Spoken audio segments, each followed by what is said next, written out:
You are not undisciplined, you just need an identity shift. You cannot become disciplined without changing your identity.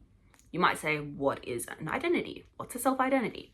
These are the things that happen in your brain and unconsciously and consciously of how you view yourself, whether you think, oh, I'm a type A or a type B, or I view myself as beautiful, or I think I'm organized, or whatever it may be. You hold labels and like assumptions about yourself and what you can do and what you cannot do. And this is all been built up over time, and you've never really sat down and fought to change it. We just think, oh, how we view ourselves and our identities, that's just it. Like, we can't change that. We can't shift how we view ourselves. We can. And it's the biggest fix. Simply to put it, we can change how we view ourselves instantly. How we view ourselves is all in our head. And again, I've given the lemon analogy so many times, but it's true. Imagining a lemon will make your saliva glands, salivate. And that's how strong our words are to our body, that we literally cannot tell the difference between what we're thinking and what is actually happening. We're not really eating lemon, but our body thinks that we are. Same with our words. When we sit there and tell ourselves, I'm not disciplined, what are we going to think? We're not disciplined. What's that going to do into our reality? Become undisciplined. We don't think we are. We're not going to do anything to change that. We're just going to do the acts of being undisciplined.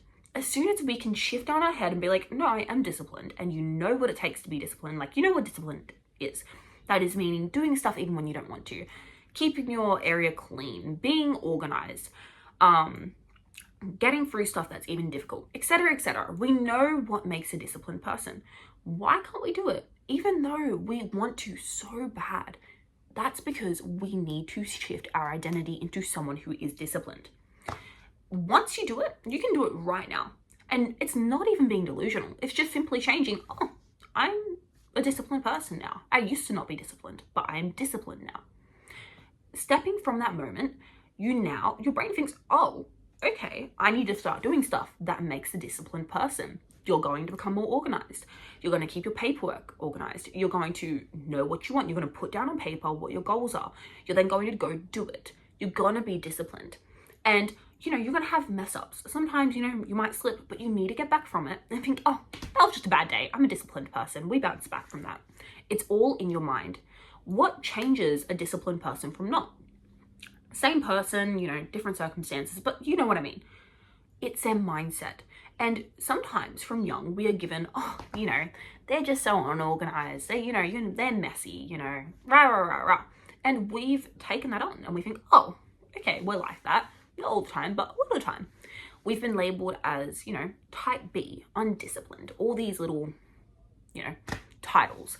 And, then other people around us see us and then they think, oh, that's an undisciplined person. Not in a negative way, it's just in a neutral way. They're just undisciplined, Then they have lower expectations of you. Then you have lower expectations of yourself. And do you see how it's like a cycle here? But you can break it. You don't have to stay here. And then other people will start to see it. And then they'll forget one day that you used to be undisciplined. A big part of this is you need to shift your identity. Solely because if you do all these other tips I'm going to mention, that yes,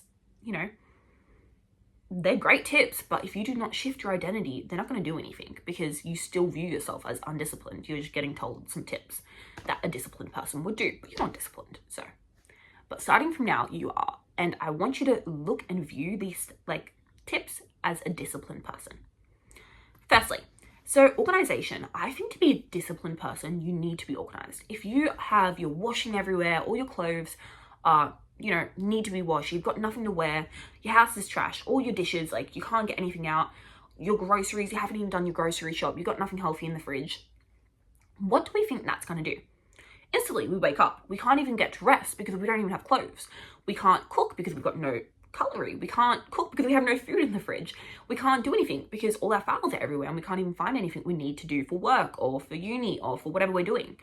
So if we're not even organized and clean and, doing all this stuff, you cannot be disciplined. It's impossible. It's pretty much underlying the basis of discipline. You need to be organized and clean and hygienic. All those sorts of things. They're the three big things, but really organization. You need to be organized to remove that friction, because if you're constantly fighting and you're like, oh my God, I can't be disciplined because everything's just out the window, Of course, you've just seen how that morning might look just from them few things being off, about no clothes or no dishes. You want clear goals. How can you be disciplined if you don't even have clear goals? Genuinely, like, what are you being disciplined for? You wake up and then you don't know what you're doing. You don't have any specific goals in your career, or being, a stay-at-home mum, or what you want for your children, or what, you want to do in school, or grades, or anything, or your own business, or social media.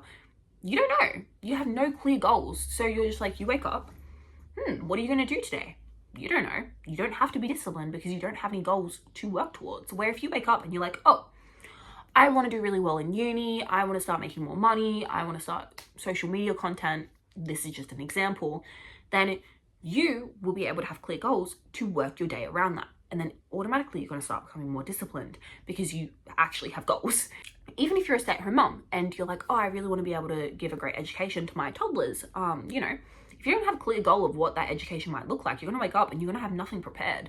Where if you had a clear goal of, oh, I really want to work on their education with letters, you'll have activities planned out. You'll know what you're doing for the day and activities that will help that learning. Honestly, they're the two main things to being disciplined, in my opinion. Also, I will say your sleep schedule. This is a really, really difficult one, especially for me. I've always struggled with going to bed late, waking up late. But recently I've started shifting that, and it helps so much because you're actually waking up early, and in our society as it is, we run by the day. Everything pretty much works in the day. If you want to send emails, if you want to go to the shops, it happens in the day. It doesn't happen at midnight. So if you're going to bed at midnight, waking up, not even midnight, if you're going to bed at like 2 a.m. and then you're waking up at like 10 a.m. and then you're not even getting out the door till that 3 p.m., you miss a whole day. And you're missing so many opportunities to be able to do during the day. And also, we already know your circadian rhythm functions better from certain times. And you go to bed really late, like, it's not great for your sleep. You're not going to have a full deep sleep. You're going to wake up tired, groggy, whatever. Unless obviously you've got to work around this with your sleeping, like if you are a nurse and you're doing night shifts, that's completely different. But we're just talking about a typical scenario here. I do want to mention this again. You can have a great sleep schedule. You could be very organized. You can have clear goals.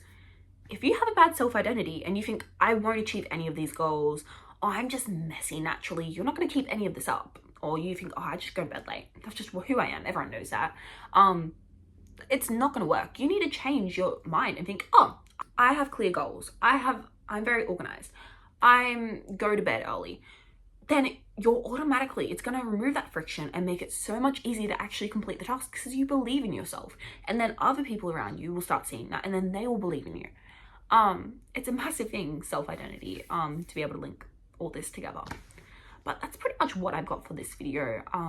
But big takeaway is you need to shift your self-identity, which can be done today. It doesn't have to be done over a month period. It's literally your inner voice and what you believe.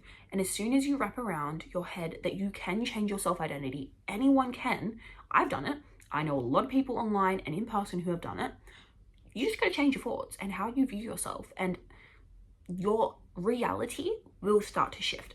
Genuinely think about how crazy it is that we're on a rock where this conscious person in a human body, we don't even know really. We don't even know like anything that's really going on. And for that to be able to happen and you think you can't change your own reality, it's crazy. I genuinely think how crazy it is that we're even here, or what I'm touching right now. You are the creator of your world. You can shift how it is, especially something as simple as to be disciplined. So I hope you've taken something out of this video, and yeah, if you would like to see any more videos on like confidence, self-identity, it will be on my page and I upload weekly. So bye.